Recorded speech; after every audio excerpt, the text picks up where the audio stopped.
Hello అండి, ఈరోజు నేను మీకు ఒక టేస్టీ అండ్ హెల్దీ కారం పొడి ఎలా తయారు చేసుకోవాలో చూపించబోతున్నాను.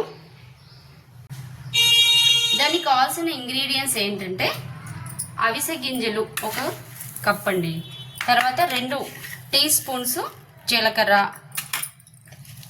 2 ఎల్లిపాయలు ఇలా తొక్క తీసి పెట్టేసుకోవాలి, 2 టీ స్పూన్స్ కళ్ళ ఉప్పు అండి, ఇది దొడ్డ ఉప్పు అంటారు కదా అది, 1 కప్పు ఎండుమిర్చి. ఇప్పుడు ఇది ఎలా తయారు చేసుకుందామో చూద్దాము. ఫస్ట్ కొద్దిగా ఆయిల్ వేయాలండి, జస్ట్ 1 టీ స్పూన్ అంత ఆయిల్ వేసుకోవాలి, చాలు ఇంతే.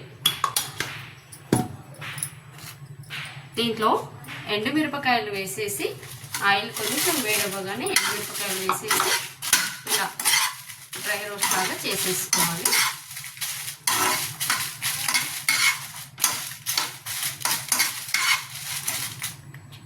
ఇదిగోండి, ఇలా ఎండుమిర్చి లైట్గా ఇలా వేగుతాయి. వేగిన వెంటనే ఏం చేయాలి, ఇది తీసి మనం మిక్సీ జార్లోకి వేసేసుకోవాలి.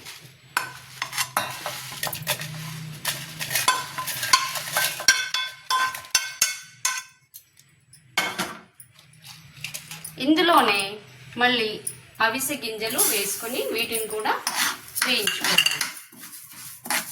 మళ్ళీ ఆయిల్ వేయాల్సిన అవసరం లేదండి,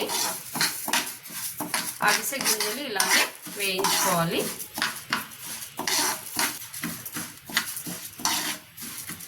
చూడండి, అవిసె గింజలు ఇలా కొంచెం కలర్ మారుతూ ఉంటుంది, అప్పుడు మనం ఈ జీలకర్ర ఇందులో వేసేసేయాలి.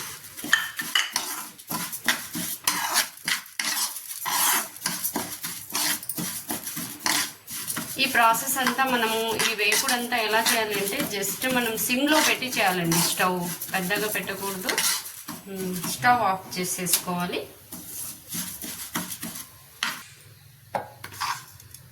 ఇది కొంచెం చల్లారిన తర్వాత ఇది ఇందులో మిక్సీ జార్లో వేసేసుకోవాలి.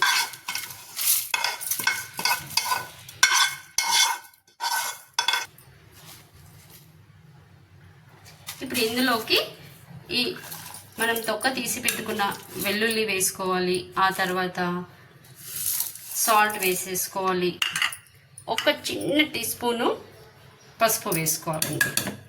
వేసుకొని దీన్ని మిక్సీ పట్టేసుకోవాలి.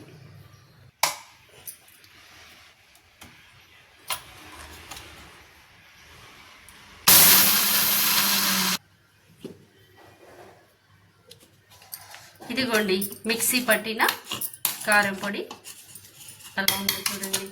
ఇప్పుడు ఇది ఈ బౌల్లోకి మార్చేసుకోవాలి.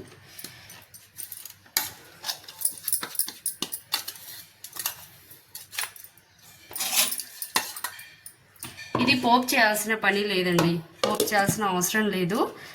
ఈ కారం పొడి వేడి వేడి అన్నంలోకి నెయ్యి వేసుకొని తింటే చాలా బాగుంటుంది. ఇది టేస్టీయే కాదండి, హెల్దీ కూడా. అవిసె గింజలు మనకి ఒమేగా 3 ఫ్యాటీ యాసిడ్స్ని అందిస్తుంది.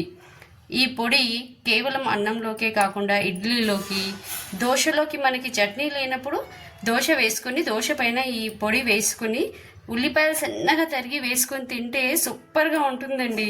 చూడండి, జస్ట్ 5 మినిట్స్లో టేస్టీ అండ్ హెల్దీ కారం పొడి రెడీ. ఇంతవరకు నా ఛానల్ని సబ్స్క్రైబ్ చేసుకున్న వాళ్ళందరికీ నా కృతజ్ఞతలండి. సబ్స్క్రైబ్ చేసుకుని వాళ్ళు కూడా దయచేసి సబ్స్క్రైబ్ చేసి లైక్ చేసి షేర్ చేయండి నా ఛానల్ని.